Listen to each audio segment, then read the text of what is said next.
अस्सलाम वालेकुम जी। ABCD के नए एपिसोड में खुशामदीद है सबको। मैं हूं जमाल आदिल। आज मैं आपके साथ शेयर करूंगा जो करंटली प्रॉब्लम चल रही है हमारी कम्युनिटी के लिए कि जो PR अप्लाई करते हैं और तड़ातड़ PRs की रिफ्यूज़ल आ रहे हैं। रिफ्यूज़ल क्यों आ रहे हैं और इसका सोल्यूशन क्या है, इसके ऊपर बात करेंगे। तो रिफ्यूज़ल आ रहे हैं बेसिकली जो बंदे अप्लाई करते हैं PR को। PR के अप्लाई करने के बाद कुछ बंदों को तो महीने बाद भी रिफ्यूज़ल आ गया, कुछ बंदों को 6 महीने बाद, कुछ बंदों को साल बाद, 2 साल बाद रिफ्यूज़ल आ रहे हैं। वो कह रहे हैं कि भाई आपके 5 साल पूरे नहीं हुए स्वीडन में। 5 दिन कम थे, 10 दिन कम थे, 15 दिन कम थे, ठीक है। इसके अलावा वो कह रहे हैं कि आप बेसिकली जब अप्लाई करते हो आप रिन्यूअल के लिए, यानी कि रिन्यूअल नहीं या PR के लिए, तो उसके दौरान जो टाइम लगता है, क्योंकि पहली प्रॉब्लम तो आपको पता है, दूसरी प्रॉब्लम आपको पता ही नहीं जो आपने आगे फेस करनी है, या मेरे कुछ दोस्त भाई अहबाब अगर फेस कर रहे हैं तो वो कमेंट बॉक्स में ज़रूर बताएं कि उनका जब केस लगा है PR के लिए, उन्होंने अप्लाई किया तो उनको 1 साल बाद मिसाल के तौर पे उनको बोला है कि भाई आपके 5 दिन कम थे, आपके 15 दिन कम थे, आपके 20 दिन कम थे। तो जनरली बेसिकली दूसरी रिक्वायरमेंट तो हम पूरी कर लेते हैं, लेकिन 5 दिन 10 दिन कम हो तो वो कैसे पूरी करेंगे।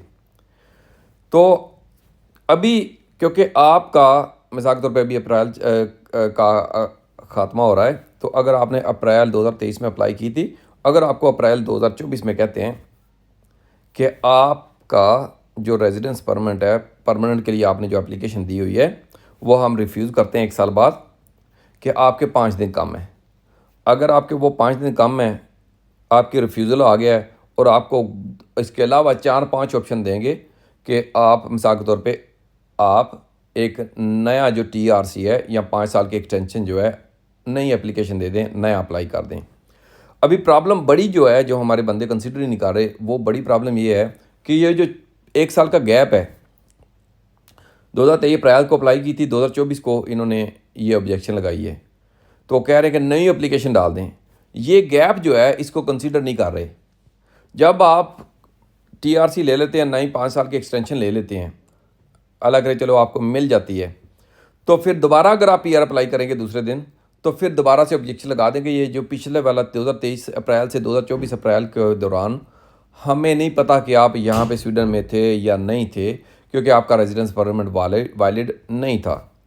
तो ये बड़ी प्रॉब्लम आ रही है। अगर हम वेट करते हैं तो भी मारे जाते हैं, और वेट का दौरानिया जो है वो भी हमें मार दे रहा है। वेट का दौरानिया जैसे कि ये जो दौरानिया 1 साल का होगा, 6 माह का होगा, इसको ये अगर कंसिडर नहीं करते कि आप लीगल हो यहाँ पे, तो जब आप लीगल ही नहीं थे यहाँ पे, तो 1 साल जब आपको नया TRC मिलेगा, नया एक्सटेंशन मिलेगी 5 साल वाली, तो आप फिर नई PR नहीं डाल सकते। आपको मुसलसल यहाँ पे स्वीडन में 5 साल रहना पड़ेगा दोबारा से। तो ये एक बड़ी प्रॉब्लम है। तो यहाँ पे जी प्रॉब्लम 2 आ रही हैं। एक तो हमारा PR रिफ्यूज़ कर दी, दूसरे नंबर पे हमें बोला कि भाई ये तो आपका दौरानिया जो था ये हम कंसिडर नहीं करते, आपको दोबारा से मुकम्मल 5 साल यहाँ पे रहना पड़ेगा। तो बंदा 10 साल पीछे चला जाता है, ठीक है। ये मुश्किल है सबसे बड़ी। तो इसका सोल्यूशन जो मेरे यार दोस्त भाई हैं उनको मैं ये दूंगा कि बाकी रिक्वायरमेंट जैसे पूरी कर सकते हो ना आप, तो आप ये रिक्वायरमेंट भी पूरी कर सकते हो। बहुत आसान है और बिल्कुल मुश्किल नहीं है। आपने क्या करना है, फर्स्ट ऑफ ऑल जिन मेरे दोस्तों के रिफ्यूज़ हो गए हैं, अगर रिफ्यूज़ हो गए हैं तो आपको चाहिए आज तो आप अपील में जाओ। भी 5 दिन कम है, 2 दिन कम है, 4 दिन कम है, 8 दिन कम है, तो इस बेस के ऊपर रिफ्यूज़ हो गए हैं तो आप अपील में जाओ। दूसरे नंबर पे अपनी जो एक्सटेंशन के लिए एप्लीकेशन भी डाल दो। ये तो होगी एडवाइस जो मेरे भाई जितने भी इन प्रोसेस हैं, ठीक है। आपने अपने मुताबिक अपने वकील से या अपने जो आपके नज़दीकी कोई जानने समझने वाला बंदा है उससे ज़रूर कंसीडर करें, उनसे ज़रूर मशवरा करें। लेकिन मेरी जो एडवाइस है मैं आपको ये दूंगा कि आप एक नंबर पे अपील करना आपका हक है और अपील आपको करनी चाहिए। अगर बाकी चीज़ें पूरी हैं तो अपील करके प्लस आप नई एक्सटेंशन, क्योंकि आप इलीगल तो नहीं होना चाहते हम यहाँ पे, नई एक्सटेंशन के लिए एप्लीकेशन भी डाल दें। ये दोनों काम आप एक साथ ही कर सकते हैं। दूसरे नंबर पे जो चीज़ मैं आपको बताना चाहूँगा ज़रूरी है कि अगर आपने अभी एप्लीकेशन नहीं डाली, PR का आपका टाइम पूरा होने वाला है, तो फिर मैं कहूँगा कि आप या तो अपॉइंटमेंट लो, अपॉइंटमेंट ले के माइग्रेशन के ऑफिस जाके वहाँ पे सबमिट कराएं कि मेरी भाई मैंने एप्लीकेशन दे दी है, ये एप्लीकेशन ले और मेरी सबमिट करें। ठीक है, अगर सबमिट हो जाती है उस दिन तो बढ़िया है, नहीं होती तो फिर भी प्रॉब्लम हो सकती है, क्योंकि अगर आप बाय पोस्ट भेजते हो 2 दिन बाद 3 दिन बाद उन तक पहुंचती है, 3 दिन बाद वो रजिस्टर करेंगे तो फिर बोलेंगे भाई आपका स्टेटस तो ख़त्म हो गया था, 3 दिन बाद आपने एप्लीकेशन नहीं डाली है, तो वो भी प्रॉब्लम हो सकती है।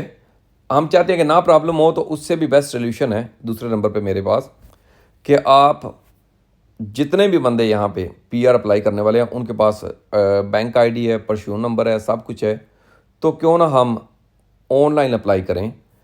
और ऑनलाइन अप्लाई कब करना है? अगर आप बाय पोस्ट भी करते हो या यहाँ पे वहाँ पे जाके डॉक्यूमेंट सबमिट भी कराते हो, तो मैं जिस दिन आपकी एक्सपायरी है उस दिन ही जाके जमा कराएं या एक दिन पहले चले जाएं। मैं एडवाइस करूँगा उसी दिन आपका सबमिट हो केस तो बेहतर है।